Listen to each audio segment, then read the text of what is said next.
Baixo do seguinte tema: vencendo as tentações. Nós estamos diante de um texto muito conhecido pelos irmãos, muito conhecido pela igreja, que fala sobre o momento da tentação de Jesus. Toda a igreja sabe que Jesus foi tentado. Ele ficou tentado. E esse texto que nós lemos é um texto de extrema importância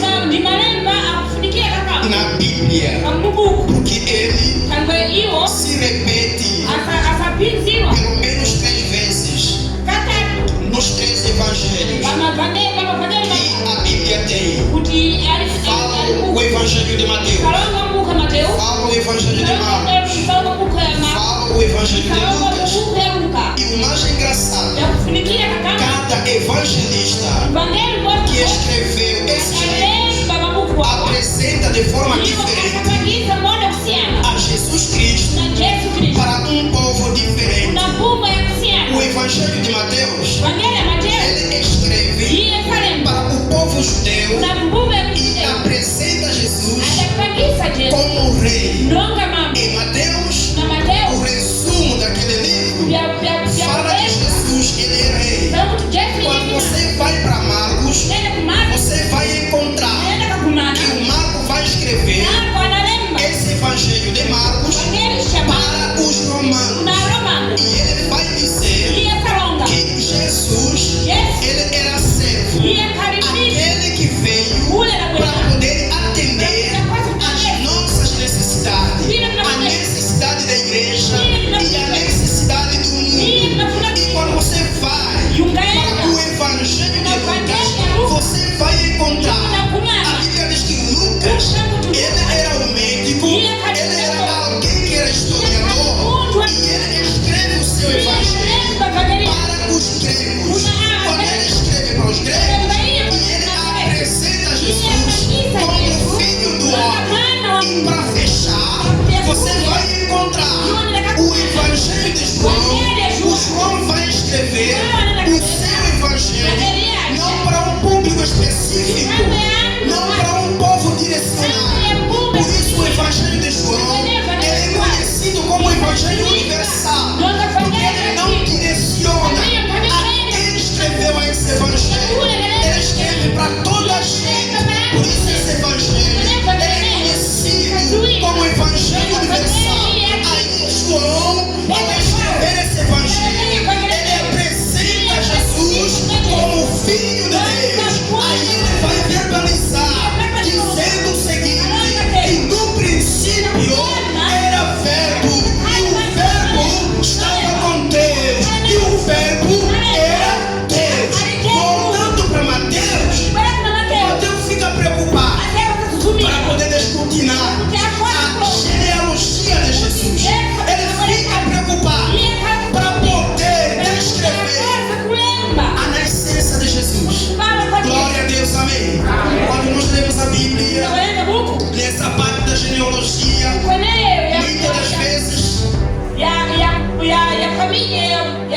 muitas das vezes nós não nos importamos, porque a gente não percebe, porque ali só aparece fulano nasceu fulano, fulano nasceu fulano, fulano nasceu fulano.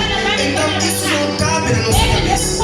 Mas Mateus, nessa genealogia, onde depois disso a Bíblia vai dizer que o faraó, o Herodes, como rei dos judeus, ele é tomado por inveja quando ouviu que nasceu o rei dos judeus, aquele que seria o Messias. Ele é tomado por uma grande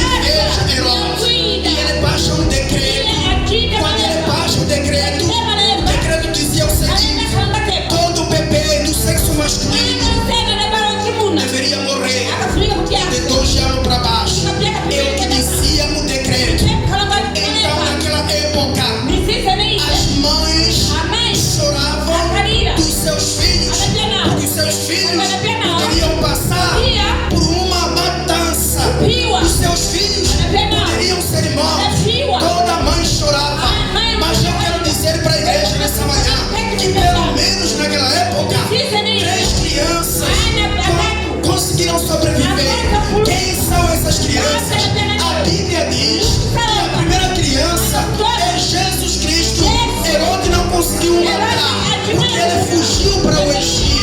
Quando chega no Egito, Jesus, ele se esconde lá. A segunda criança é João Batista.